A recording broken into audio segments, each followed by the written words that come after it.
Hi, my name is Nivendra Uduman and I'm a counseling psychologist. Suicide is a public health concern that affects people around the world every year. Numbers tell us that over 1 million people approximately would take their life every year due to suicide, and I think maybe much more people than that would be affected by the losses by suicide, especially family members and people who are left behind. And also we have to take into consideration those who survive suicide attempts, who are also affected by this concern that we call suicide. So talking about suicide and a little bit about certain myths and facts that we need to consider when we talk about this area. One myth that tends to really propagate this misunderstanding and stigma around suicide is that a lot of people believe that those who are only mentally ill would attempt suicide or think about suicide. So what I really want to say is that you do not have to have a diagnosis of a mental health problem or be mentally ill to think about suicide. I think we are all equally vulnerable to develop suicidal thoughts at some point in our lives. Another myth that tends to be really strong, especially in a culture like Sri Lanka, is that people talk about suicide or attempt suicide for attention, right? And this myth tends to be very harmful because we dismiss and we neglect the signs or the kind of warning signs that one might exhibit if they are feeling suicidal or if they are at risk of suicide, and therefore there is a risk of lives being lost. So the fact here is that it is not about seeking attention, right? It is never about seeking attention, but it is about people expressing the pain that they feel. It's a response to pain, and it's an understandable way of responding to pain. So it's really important that we understand that. Suicidal thoughts often tend to be temporary. They are not thoughts that are around permanently. However, when we really understand that some of these myths tend to be harmful, tend to be more stigmatizing, then we have the ability to really help someone. Right? And the other major myth that exists in society is that it is not okay to talk about suicide or to ask someone about suicide, because that would give them the idea of attempting, or that would put thoughts in their head that they didn't have before. But we know also through research that there is no harm in asking someone directly about suicidal thoughts, or there is no harm in talking about suicide. It doesn't put ideas in anyone's head. So the more we ask, the more we talk about suicide in our communities, in our society, the more chance we have to prevent it. So if you really look at what puts people at risk of having suicidal thoughts or attempting suicide, I think if you break it down into first talking about individual risk factors, so things like social isolation, loneliness, significant life events that might be difficult like a divorce or unemployment or loss of a loved one can sometimes put people at risk. Also, the misuse of alcohol and other substances, diagnosis of a mental health problem or living with a mental health problem can put someone at risk. Financial difficulties, especially now we've seen because of the coronavirus and the lockdown or the curfew that followed that, and the pandemic that we've experienced globally has led to a lot of people having financial crisis, a lot of people being made redundant from their jobs. So that is also something to take into account when we talk about what can put someone at risk of suicide. Then there is also things like domestic violence, rape, sexual abuse, emotional abuse sometimes that can make someone vulnerable to have thoughts about suicide. I think another important risk factor is kind of not having conflict resolution or problem solving skills, or what we also generally call coping skills. That not having been developed from school days or from childhood can also put someone at risk when they face difficulties that they might not have the necessary tools or the necessary skills to cope with it. Another risk factor that we often disregard when talking about suicide is trauma. Right? Now, when we talk about trauma, we don't always have to think about massive events like a tsunami or a landslide or an accident, but when we talk about trauma, it's also about things that happen to us especially in our childhoods, that have a significant impact on us even in adulthood. So things like being emotionally invalidated from our family members, sometimes experiencing strict corporal punishment, experiencing this lack of attachment with parents, right? Or being subject to abuse as a child, or bullying as a child. All of these things can also have an impact on someone possibly developing suicidal thoughts. So suicidal thoughts don't come just in isolation, but they come as a accumulation of a lot of things. So there can be a genetic predisposition. What we mean by that is, genetically there might be a possibility that someone might be more vulnerable, but that alone is not enough for someone to develop thoughts about suicide. But it also has to be the environment around them, and the society around them, the culture around them, that would also influence whether someone, or influence the level of risk someone might be at of suicide. So we have to take trauma into account, because I think our society in the past and even now has experienced significant amounts of trauma collectively, but individually in our lives as well, we've gone through different things that has had an impact on us. So then we also have to look at things like people who are gay, people who are lesbian or bisexual or transgender, who experience a lot of stigma and discrimination in Sri Lankan society, which sometimes can put them at risk of suicide or self-harm. So it's not because of their sexual orientation or gender identity that they might be at risk, but it's because of the pressures and the stigma, the discrimination, the shame, and the violence that they might face from society, right? So that's also important to consider. So suicide doesn't discriminate. There is no age, gender, social status or educational status that comes into play. It affects everyone, like I said at the beginning. And I think also the lack of access sometimes to easy healthcare, or the reporting done by the media that might be insensitive or unethical, can also contribute to people being vulnerable to suicide, right? And increasing the suicide attempt rates in our country.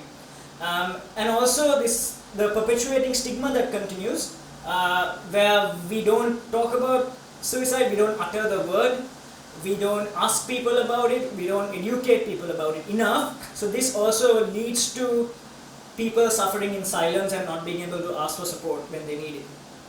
So the next important thing for us to know, especially on World Suicide Prevention Day, and of course not only on that day but generally, is how do we recognize someone who might be at risk of suicide? What are the warning signs, right? So one of the first things we need to look out for is someone talking about wanting to end their life, or saying things like they feel hopeless, they feel empty, they feel trapped, or they feel like there's no escape, everything is dark, right? So they may talk about it, but they may also write about it in forms of poetry. They might put status updates on social media, it might be an Instagram story. So these are all things that we need to watch out for. It's not just verbally saying it all the time, right? And also from a person's behavior, we might be able to understand some things that might be warning signs. For example, someone might appear to be very agitated and anxious. Someone might complain of sleep difficulties. You might find them to be very irritable than they normally are, or sudden change in mood, right? Where someone who was very talkative, very outgoing and active, suddenly withdrawing into themselves, being more quiet than they usually are.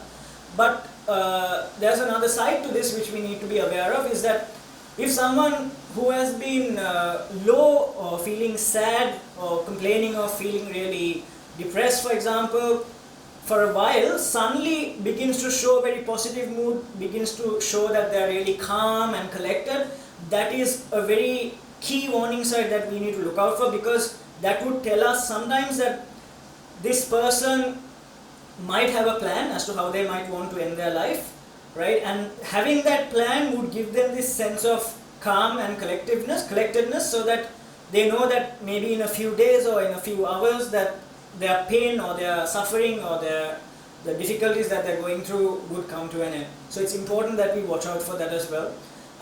If people are abusing alcohol or drugs, or if someone was using alcohol at a certain level, you suddenly find an increase, right? Is another warning sign that we need to look out for.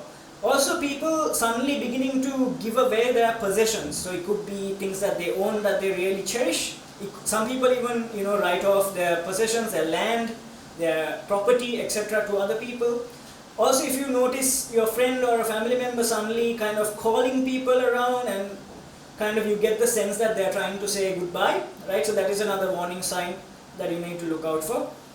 And also, they might purchase things that they might need in order to attempt suicide. So, for example, if you notice that they've suddenly purchased possibly a rope or some sort of poisonous material, it's really important that we are proactive in finding out why they have purchased this and for what reason, right?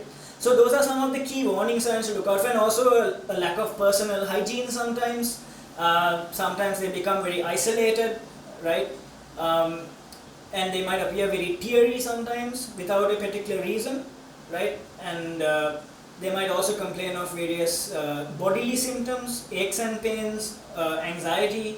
So it's a vast range of things that we need to look out for as a community, in our friends, in our families, so that we all take a responsibility as citizens of this country to prevent suicide and to make care and support more accessible for people. So going forward from here, I think it's important to talk about what protects people from attempting suicide, or what might be protective factors. So one thing is having good family and community support. So a family who's understanding, who's willing to listen and not judge, right? A family who takes the time to sit with that person and sit with those difficult feelings that they might be having. Also the community support, so having friends, colleagues, people around who can support you, who can listen to you, who can guide you. Also having good problem solving and coping skills, like I told you earlier, that is also something that can protect someone. Sometimes certain religious beliefs can be protective factors, where in certain religions suicide is seen as taboo, it's not seen as something that is acceptable. So sometimes religion or religious beliefs tend to also protect people from attempting suicide. And I think also having access to counseling services, access to befriending services, access to medical care, easy access for someone you trust to talk to can also be protective factors. So moving on from here, I think we need to talk about, as a community, as friends, as family, how do we support someone if we notice that they might be showing certain warning signs, or if we know that someone might have spoken about suicide. So usually there are some things that a person might say. So people might say, like, it's I want to go, using figurative speech, or they might say things like I feel trapped. Some people might say it's just dark, I want to end it, right?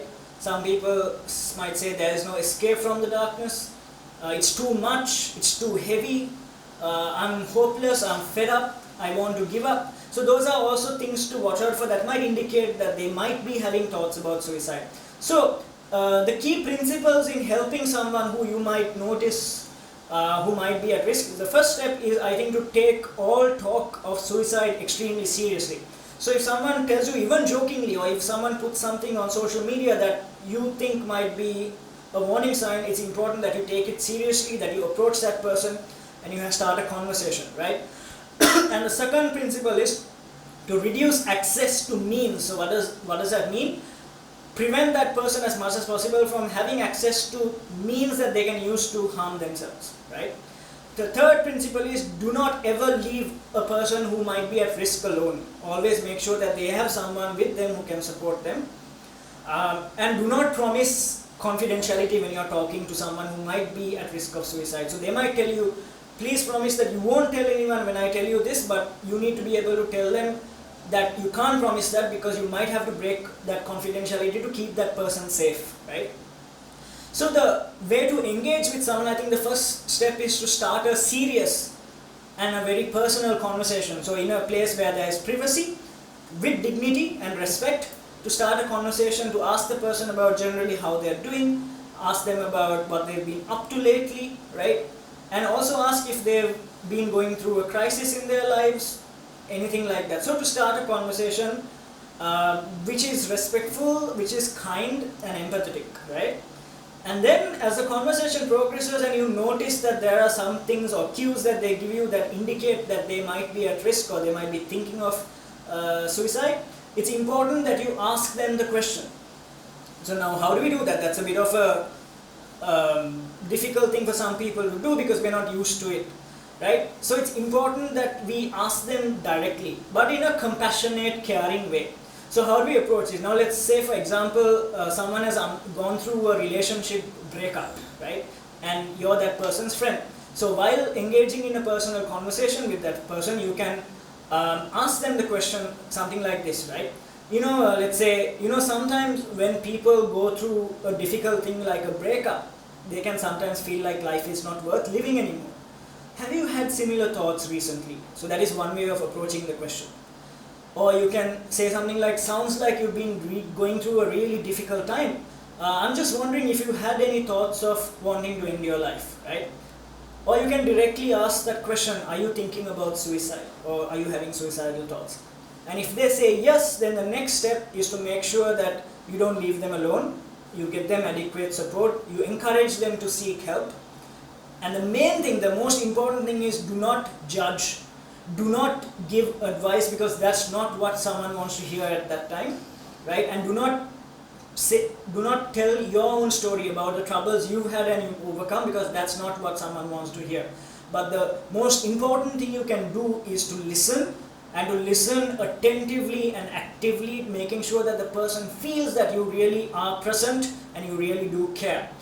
And then you need to encourage the person to seek support professionally, where you can also accompany that person to see a mental health professional. So there are services available in Colombo, and one such service is Sumitra, which is available in Horton Place, number 60, Horton Place, Colombo 7, accessible from 9 a.m. to 8 p.m. and their phone number is 0112696666. So you can reach out to them for support. There's also 1333, which is a crisis support service, which is available 24 hours. And there's also the 1926 hotline run by the National Institute of Mental Health. So these are places that you can seek support. Please don't suffer alone, don't suffer in silence, there is support. And together as a community, we can prevent suicide. I think it's not only up to health professionals to do that, it's up to us as human beings to make sure that we support each other.